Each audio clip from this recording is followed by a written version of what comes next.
Figurez-vous, figurez-vous, figurez-vous, figurez-vous. Bonjour à tous et bienvenue dans Figurez-vous, votre magazine mensuel qui, chaque semaine, met en lumière des personnes bien souvent restées trop longtemps dans l'ombre.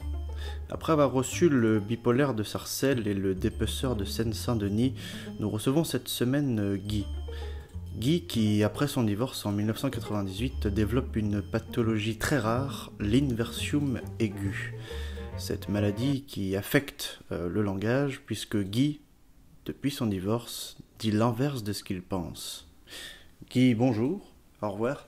Guy, c'est après votre divorce que vous commencez à découvrir les symptômes de l'inversium aigu, c'est exact? Pas du tout, c'est en fait une maladie très connue, je dis ce que je pense et bon, en vrai ça va. Hein. Guy, nous vous avons invité ce soir dans notre émission pour parler de votre maladie, mais pas que.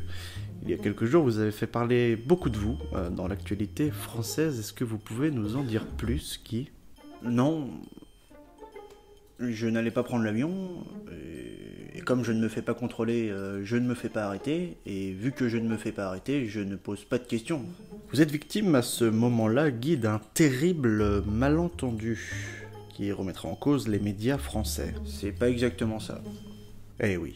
Et oui, c'est ce samedi que Guy est arrêté à l'aéroport de Glasgow. Les autorités l'ont confondu avec Xavier Dupont de Ligonnès. Comment s'est passée cette arrestation, Guy? Ça va. Je comprends tout à fait ce qui se passe, je vais très bien, je ne crie pas je suis Dupont de Ligonnès, je suis Dupont de Ligonnès, arrêtez-moi, arrêtez-moi, je vais très bien.